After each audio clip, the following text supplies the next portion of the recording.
statement. So do some kids just do whatever they want no matter what parenting skills you have? For her take on this very sensitive subject, Felicity Moore from Brisbane. Good morning, Felicity. Hi, Kerry-Ann. I tell you, this is something no parent really wants to admit. We have to feel for the woman that we just saw in that story. But what's your view? Are some kids just born inherently bad? Look, there is very little evidence scientifically in studies that have been done so far to indicate that there are kids who are just born bad. There are indicators that can lead to violent behaviour. They've identified what's called a violence gene that they think may indicate predisposition for violent behaviour. But it's very difficult to just look at this evidence and say, well, these kids are just bad. I mean, there's a whole range of factors in what goes up making up kids' behaviour, and environment is just one, and parenting is just one, and so often these things are in combination.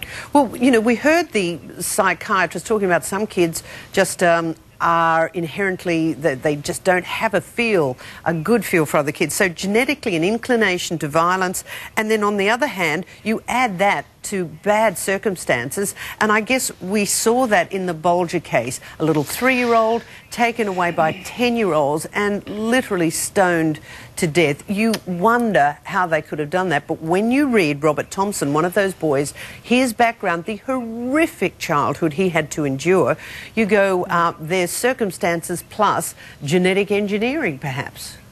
Yeah, exactly. There's often, when you look at these cases, I mean, that was in 1993 and it shocked the world because it was so cruel. And so how could these 10-year-olds, which generally the worldview is that 10-year-olds are innocent children, how could they be so cruel and so pathological towards this little 3-year-old boy? But as you say, when you look back over their childhoods, both of them had very, very traumatic childhoods, really, really troubled parenting.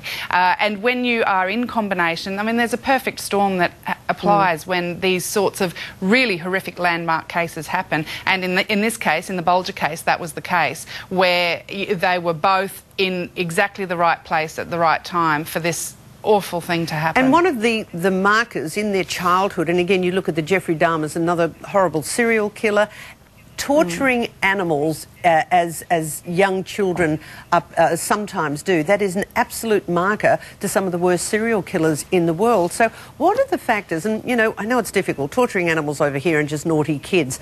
Let's find some help for parents who are struggling, perhaps like the woman we just saw in the story. What have they got to do? Yeah, well, in this country there are a number of helplines available for parents, and there's also a lot of institutional support available. It's really important that parents look at the way they're parenting their children and as soon as possible get some help. Even start reading some books. You know, there's a lot of really great parenting help books out there at the moment that really offer real, tangible solutions for problems. It helps you identify, is my child at risk? Are there issues in my parenting that could be better? Or do I need to get outside help? Is my child perhaps beyond the scope? Because the things that need to be brought into play also, apart from parenting and environmental, your heredity, is also medical conditions. I mean, the little boy in the tape has not been diagnosed with anything, but I would suggest that perhaps there is further areas where medical testing can go to identify what the real problem here is. There's a lack of empathy that's key, and this is going back to what we're talking about with torturing cats. That's the key. That lack of empathy is a clear indicator from a very early childhood, from infancy almost, where there's a connection missing between a loving parent and a loving child.